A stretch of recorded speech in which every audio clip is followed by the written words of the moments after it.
Ben ritrovati dalla redazione. Vigili del fuoco alle prese con focolai di incendio nei pressi del maneggio Alpe Adria di Gabrovizza sul Carso.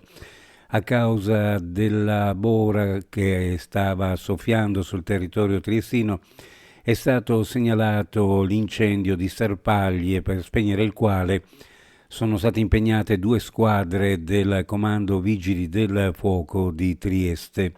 Una quarantina gli interventi riconducibili al forte vento di Bora ieri che i Vigili del Fuoco del Comando hanno portato a termine. I Vigili del Fuoco hanno operato con 4 squadre nella sede centrale più le 2 dei distaccamenti di Opicina e Muggia, supportate dall'autoscala e l'autogru della sede centrale. Sono stati impegnati con cadute di alberi, coperture e altri elementi costruttivi pericolanti.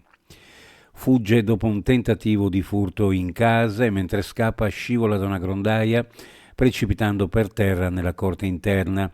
È accaduto nel pomeriggio del giorno di Natale all'interno di un palazzo di via Tigor 11. Il ferito, un giovane, non aveva documenti addosso, è stato portato all'ospedale di Cattinara con diverse fratture alle gambe e varie lesioni, ma non in pericolo di vita, prognosi comunque riservata. Per lavori di manutenzione programmati da Rete Ferroviaria Italiana, la circolazione ferroviaria subirà una modifica da oggi al 29 dicembre, dalle 22.40 di oggi alle 6.20 di domenica, fra le stazioni di Portogruaro e Monfalcone.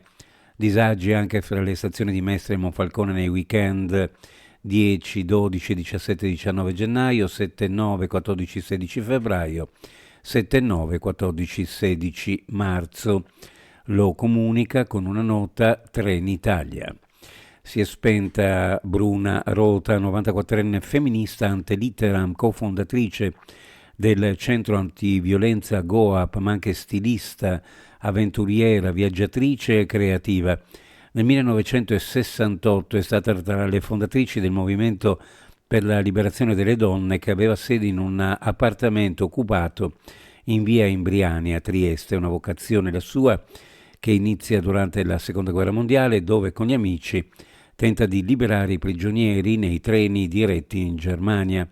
Poi negli anni 50 il trasferimento in Australia, dove ha avviato una boutique di successo ed è diventata una stilista affermata fino a confezionare vestiti per il cerimoniale della visita della regina d'Inghilterra Elisabetta nel 1962.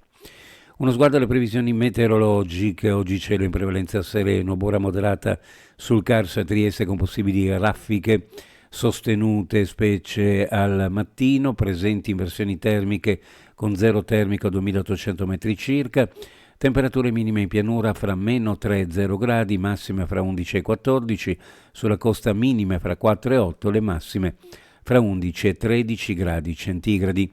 Previsioni a cura di ARPA e FVG Meteo. Ed è tutto per il momento con l'informazione. Grazie per averci seguito. A più tardi.